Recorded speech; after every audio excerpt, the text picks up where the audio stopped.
Good evening, everyone. We'll call the meeting to order. And we would like to begin this meeting by acknowledging that we are gathered on the traditional, ancestral, and unceded territories of the Inkla, Katma, and the Seal people. Late items. Do we have any late items? No late items. Moving on. Public input. Do we have any public input? Just see the press there. Yeah. Adoption of minutes. Inaugural council meeting minutes, 1st November 2022. Recommendation that the minutes of the inaugural council meeting held on the 1st of November 2022 be adopted. Yes. My apologies. I would just like to note that there have been revised minutes circulated that are on the desk. Right. In the public records, so I presume we'll be moving the revised minutes as such. Right. Okay. So let's do that. Let's adopt the revised minutes as presented. Are you moving that? I am moving that. I need a seconder. Second. Councillor. I have to remember Newman seconds it. Any discussion on that? The change? Okay. So the let's call the question on the motion. All those in favor? Opposed? Excellent. So we'll do that. Regular council meeting minutes, October 11th, 2022. Recommendation that the minutes of the regular council meeting held on the 11th of October 2022 be adopted. Can I have a seconder? Councillor Charney. On the floor, any conversation? I know it's kind of odd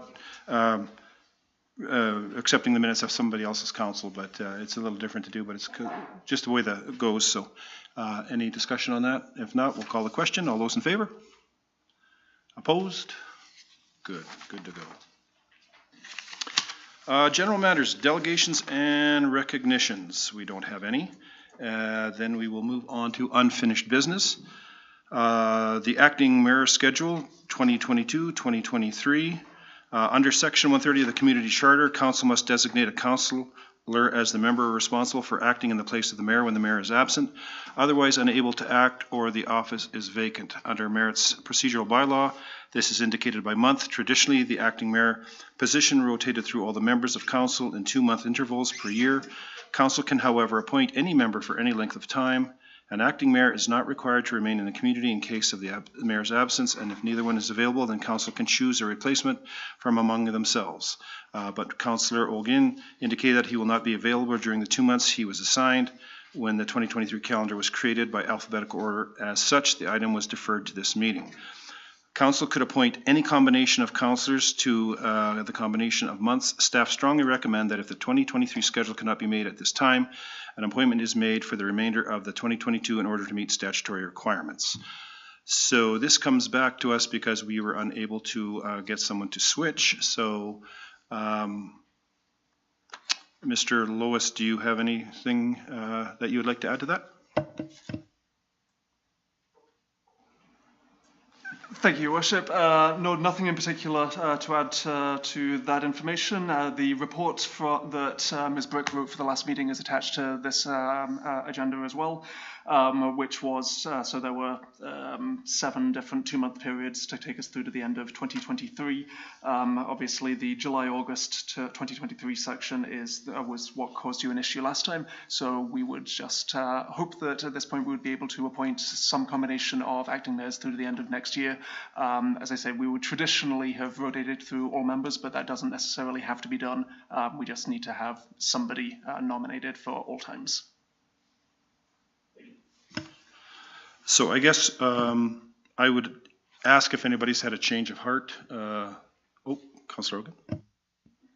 Your Worship, I just want to clarify that I am available either month, but not both months in a row. So based on this, on the information provided, I would like to recommend 1 month rotation instead of 2 months. I'm not sure if that would work for most of the councillors.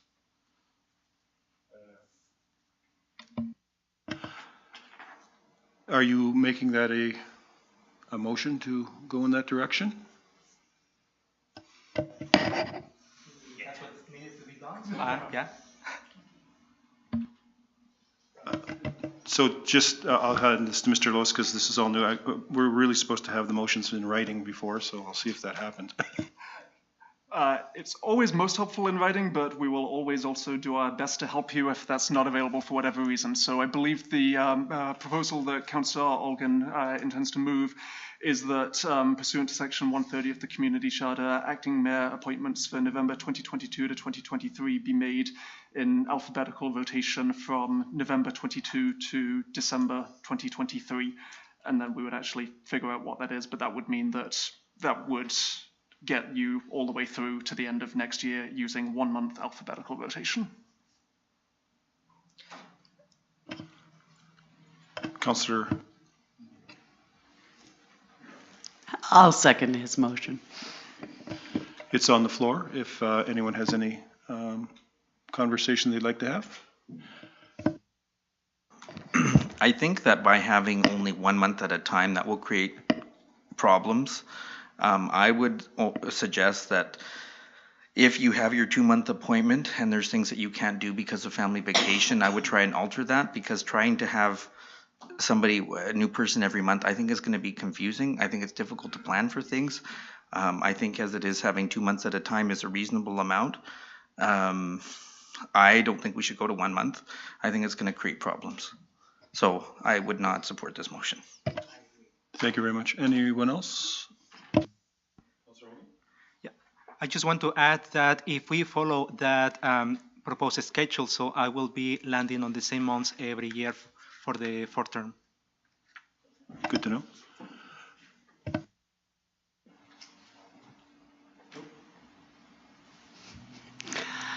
My understanding is that this proposal is only for the 2023 year. Subsequent years after that aren't considered at this point in time, and obviously I think as a whole that we would reconsider going forward for further years to make sure that everybody doesn't always get the same 2 months. Myself, I will probably be on the side of Councillor Chart. I believe that this is a kind of a set standard, and 1 month just isn't enough time. And I have to be 100% honest with you, I don't go anywhere, so the odds of that coming into play are probably fairly extreme, but I will not be voting in favor of it. But yeah, thank you very much. I just want to I think this is resolved by someone taking either July or August. And realistically, if during that one period it's a 1 month thing and somebody else is doing a 3 month thing, if anyone can take July or August, I think this probably gets resolved. I'm just offering my 2 cents on it.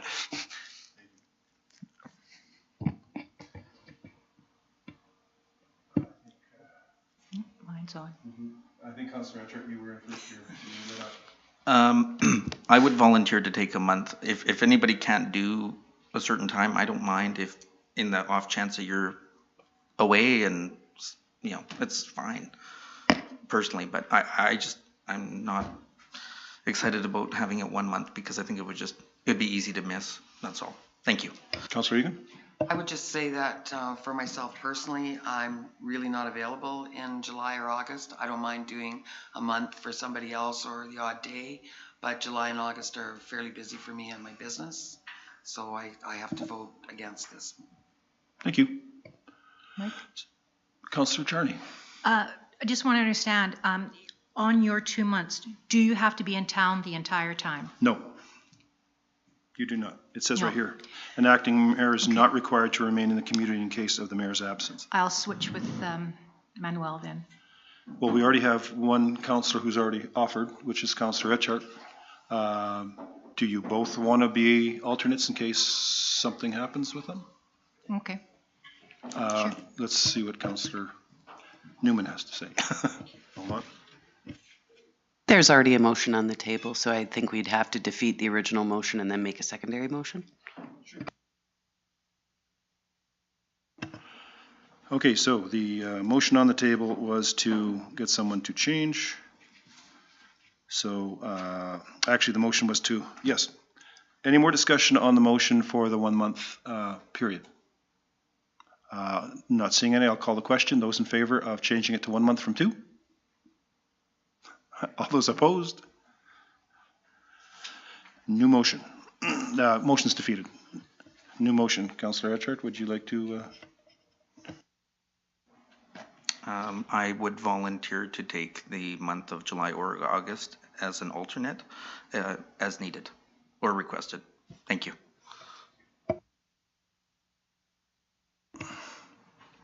So that is the motion we're making. I'll need a seconder on that. Councillor Newman seconds. Councillor Charney, are you wanting to be the backup of the backup of the backup? Or? Yes. So then I guess we could add that. We don't have to make a second. We can just add that to the existing motion that Councillor Charney would then be the backup in case something happened with Councillor Etchart.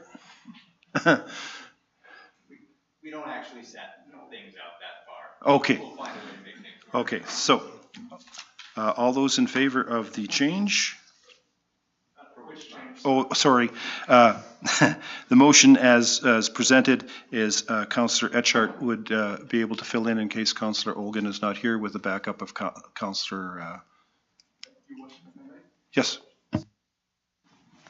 Thank you, Your Worship. So I believe, so ultimately you would be looking at moving the staff recommendation, which is contained in the report for the appointments of from November this year to December of next year, with the alteration that in July of 2023 it be Councillor Olgan / Etchart, and in August 2023 it be Councillor Olgan / Charney as required. Correct. Thank you. That's what we're doing. Okay. Excellent.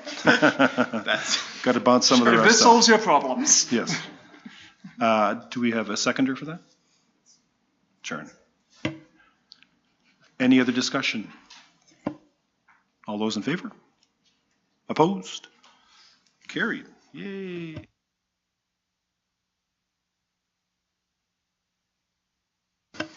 New business to be introduced by Mr. Lawis.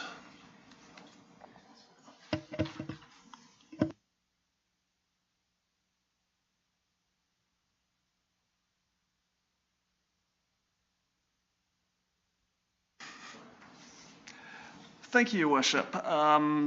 So this is about bylaw 2344, which is, Okay, sorry, slightly attached to the wrong item, but is definitely in your agenda pack. So I did just want to provide a little more detail on this than we would normally provide for a bylaw adoption, because this is one of the joys of council being a continuing body. Another council provided 3 readings of this and public notice as is required, and then it's presented to the 7 of you in a final package of, do you want to do this or not? So actually, could I just get, actually, yes, that's this. If I just pull up on the screen our GIS system, this will show you city services.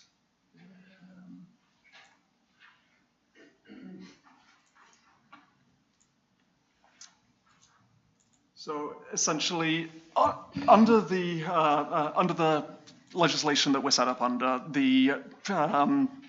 if there is a road in Merritt, unless it is a Ministry of Transportation road, then it vests in the city. That is to say, it is our land, our property. That said, by and large, the title to roadways is not normally raised. We don't hold the certificates for it because it's just never needed. It essentially just sits there in legal limbo with a road on top that is nominally our responsibility, but we don't actually have any paperwork for it because it kind of exists in a negative space. Every so often, though, we need to, and we have the legal power to close roadways, to remove their dedications, and when that happens, we submit paperwork to the Land Titles Office, which then means that we can go through a process which is called raising title, and then we're in possession of the certificates that says this is our land that we own in fee simple, and that allows us to sell it, develop it, do whatever is required.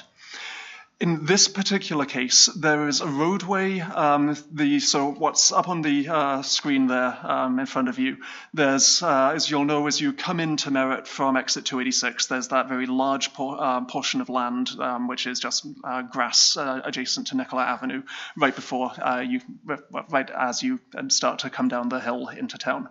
And that has been purchased and is subject to a redevelopment application at the moment. As part of this, but I want to stress not directly connected to it and not contingent on it in any way, the applicants have also, they also want us to look at closing what is officially a road dedication on that section of land which is highlighted on the screen in front of you and is also in your agenda packs and marked by a legal survey plan. That has historically been dedicated as a section of road immediately adjacent to Ransom Avenue. But if you go down there and look at it, you'll see there is no road there. The road has never been developed. It has never been opened. So the proposal is that the formal dedication of roadway be closed and that the city raise title to that land. We would then be in a position to sell that land to the potentially to the people who are developing the large Ban Street property. Doing this would help unlock their internal road layout, and it would mean that they would have a much wider flexibility and ability to act in their internal site design when they bring forward more detailed proposals. They're currently going through a rezoning application, and that will come to public hearing on November 22nd, which is your next meeting. It is important, as I said, to remember that although these two are very clearly we're doing one because, as a result of doing the other, they are not inherently contingent on each other. The rezoning application will still go ahead with the public hearing and potential adoption whether or not you vote to close this roadway, and also even if you do vote to close this roadway and remove title, that does not in any way feather your discretion about what to do with the rezoning application. So the two are, although, as I say, we are only doing this because of the rezoning application, they are not actually linked in any technical way, which I know sounds really weird, but I can assure you they are separate items. So, as I said, the last council provided 3 readings to this bylaw, which would formally remove the dedication of road and allow us to raise title. We published the required public notice that has to be given under the community charter, so that has been out in the 2 editions of the Merritt Herald. That advised the public that if they felt they were impacted by this, that they should come along to this meeting and present their views. Obviously, we've already had the public input session at this meeting, and nobody has expressed discussed anything. I can also confirm that nobody has written to me expressing any views, and I don't believe anyone has written to Development Services either, although unfortunately neither of our plans are here, but as I say, as of at least close of business today, nobody had contacted them.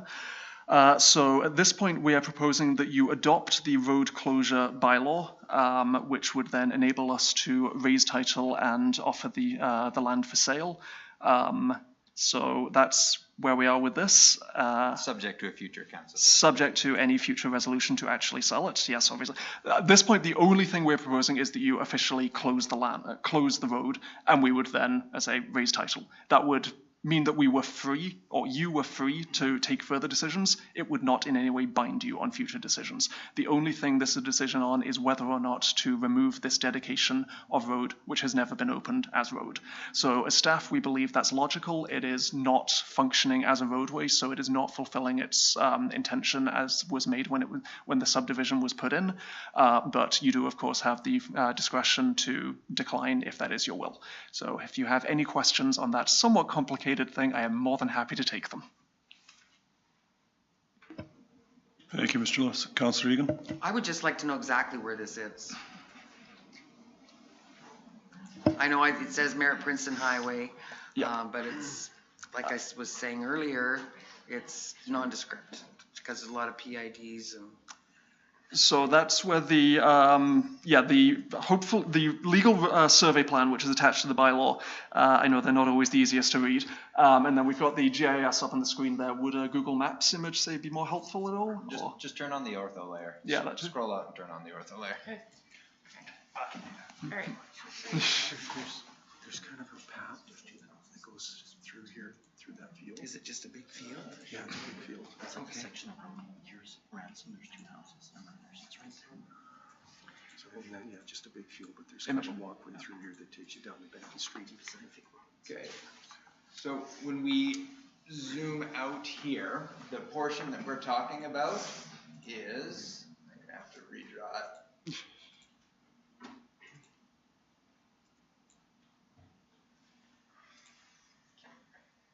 This section right here, Mm-hmm.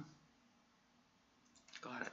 adjacent to the highway and abutting what will be a future road connection of parcel. So this is, if you were to go straight where you normally turn right on Armstrong, it would connect along to Ban Street. Yep. Okay.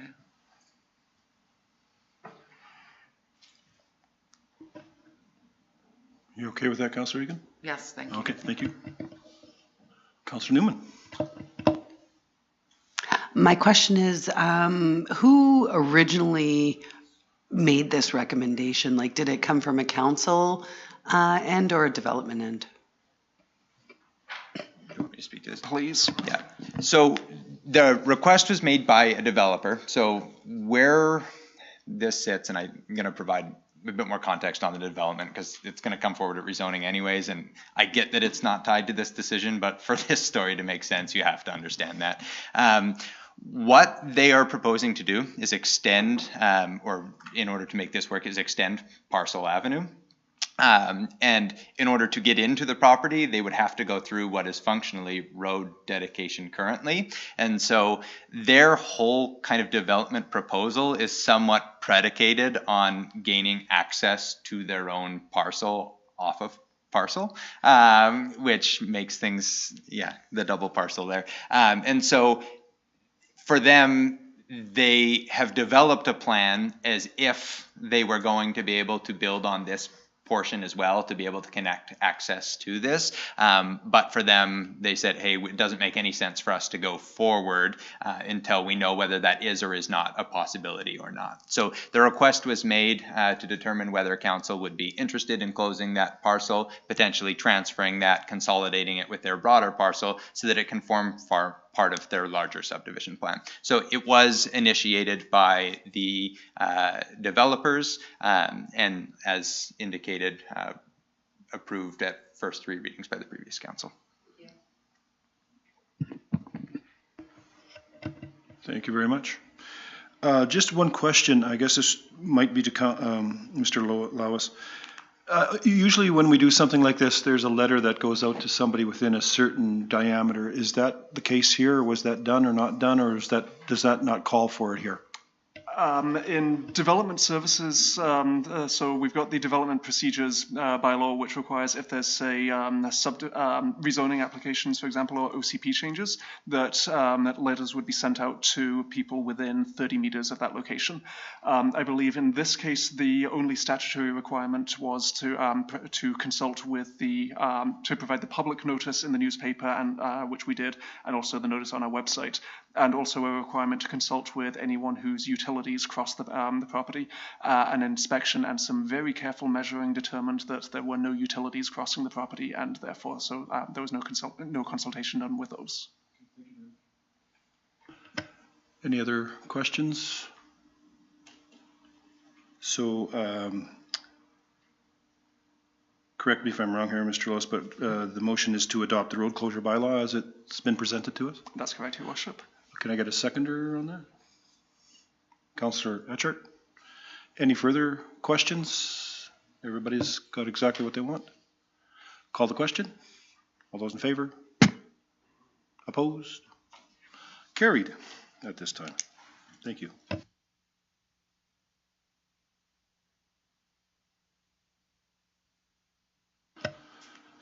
Moving on, recommendation that council instruct staff to bring back the code of conduct with the following revisions.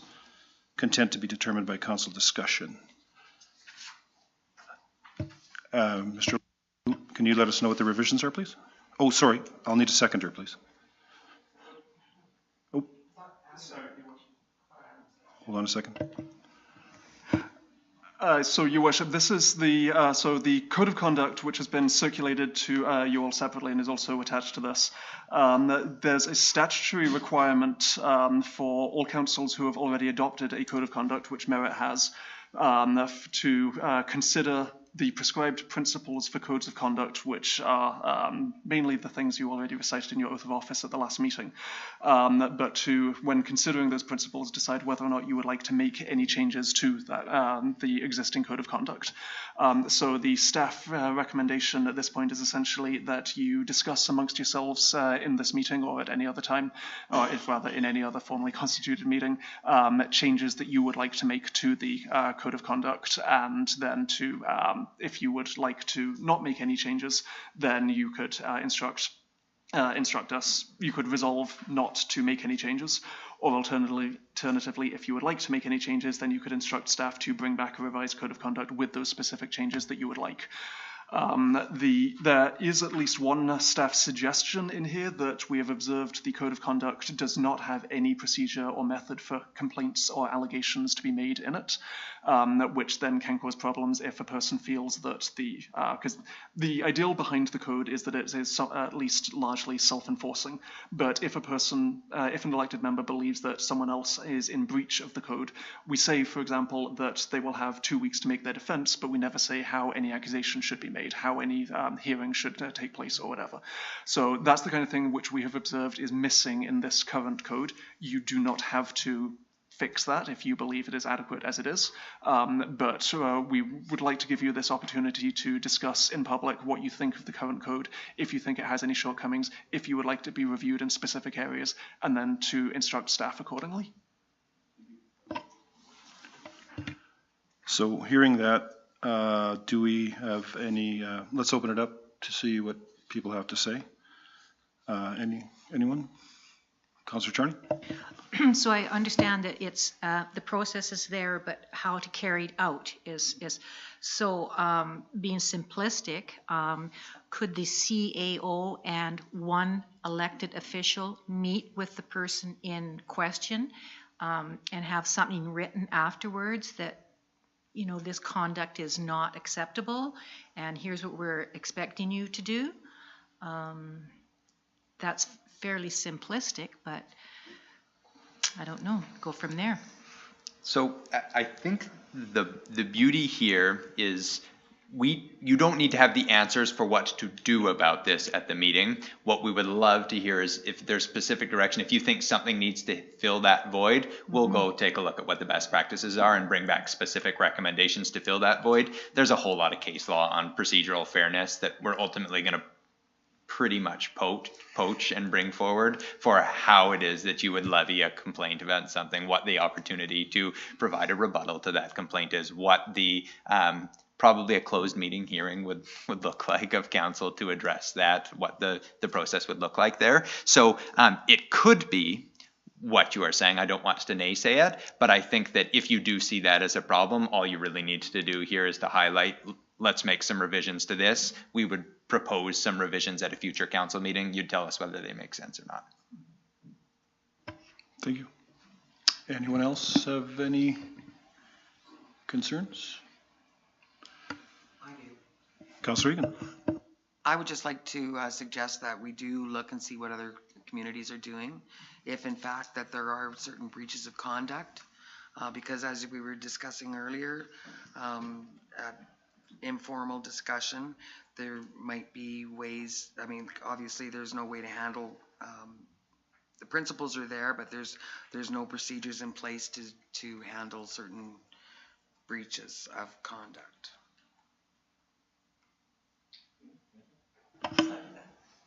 I was going to call for a second. Councillor Newhook seconds that. Anyone else have any concerns? Seeing none, I'll call the question. All those in favor? Opposed? Carried. 8.2, sponsorship request to be introduced by Mr. Thompson. I will turn that over to you. So the Merritt Youth Exchange Office and District 5060 Youth Exchange Executive Member Danica Ver has requested an amount of $1,500 to help support an event to be held in Merritt in February of next year. According to Ms. Ver, Merritt has a long history with Rotary Youth Exchange, yet has never been a host community for one of the weekend outings. And the event in February is normally held in Revelstoke, where both the current inbound, the foreign exchange students, and the newly selected outbound U.S.-Canadian exchange students get to meet in person for the first time. It's an important meeting for all the students and will help foster peer support networks they rely so much on during their exchange. This year, they currently have 22 inbound students and are hoping for 25 outbound students to attend, along with Rotarian chaperones and executive members.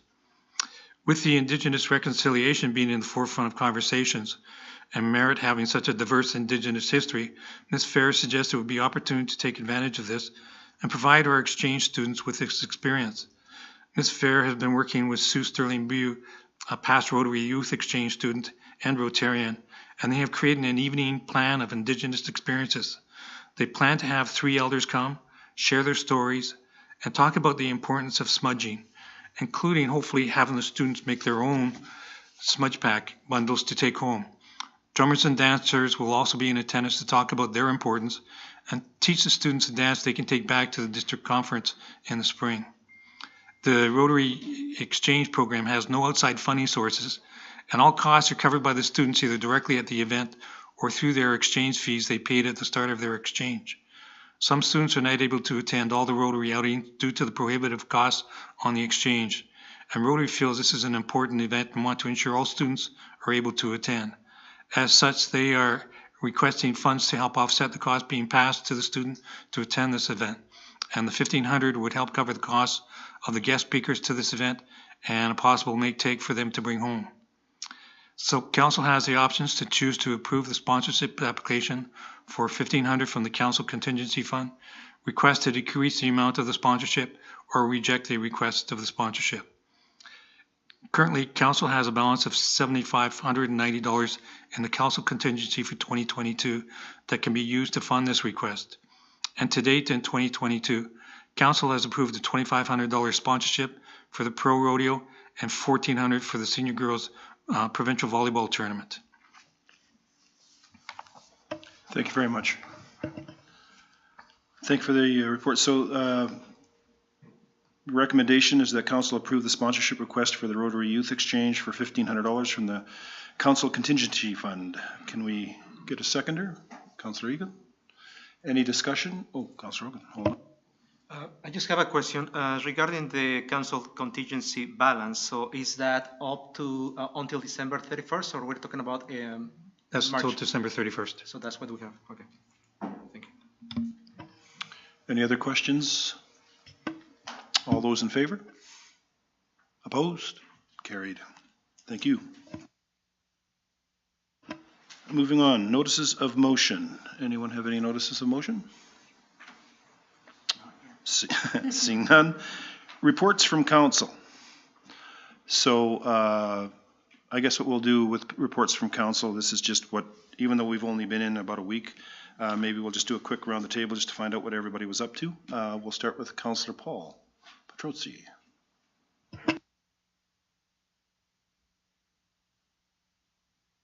Let's put it this way. This is just something that we do. If you have nothing, you can just bypass on. It's fine. It's just letting what you were up to. If there's something that you did this week representing council, etc. Last Friday, councillors Etchart and Charney and I attended a meeting in Kamloops at the where the Blazers play, actually, the Sandman Center. And it was for all new councillors and mayors, and it was a very good meeting. And road conditions were pretty rough going in, but I was happy to actually attend that. Thank you. Thank you for your ability to drive over in the snow. Councillor Egan, anything for you? And I didn't go over because of the roads, but I did attend via Zoom, and it was really informative. I really enjoyed it, learned a lot. And for the rest of it, I've just been doing a lot of reading.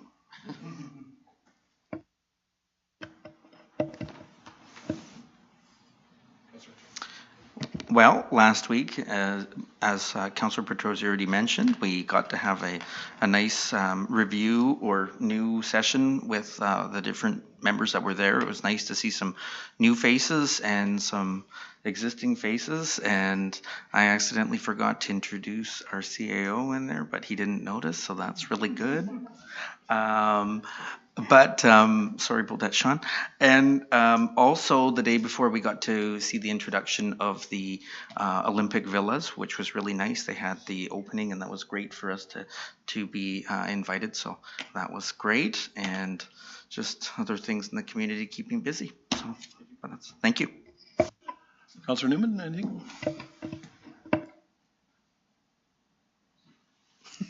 Always takes a second.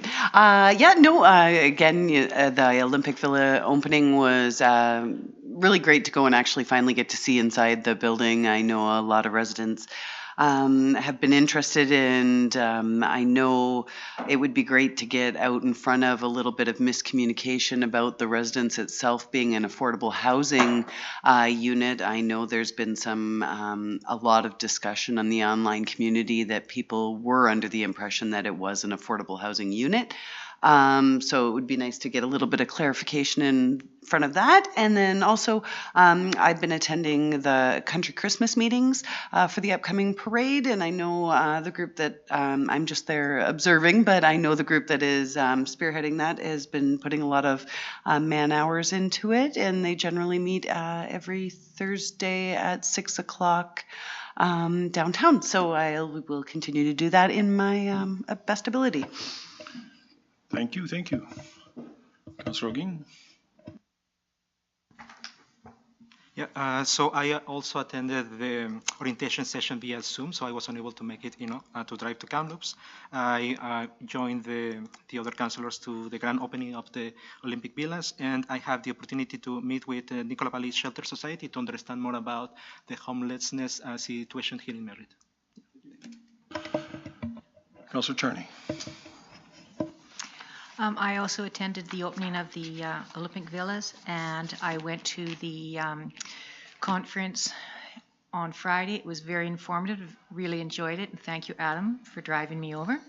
I also responded to an email. There were some people up on Springbank who were concerned about a rezoning, what it was rezoning. So it's public knowledge. So I got the rezoning and just told them what the rezoning was. They had rumors, and I guess they could have looked it up, but I just got the rezoning and let them know what it was. And I, for myself, attended the opening of Olympic Villa. Really, since we've been driving by that for 4 or 5 years, it was really nice to finally see it come into fruition and actually see inside the building and meet the people that were behind it and listen to some of the struggles. So it was really good. Spent most of the week meeting with staff and getting to know everyone. We had a very good session today, orientation. I think it was presented very well by CAO and staff. We have 4 more to go.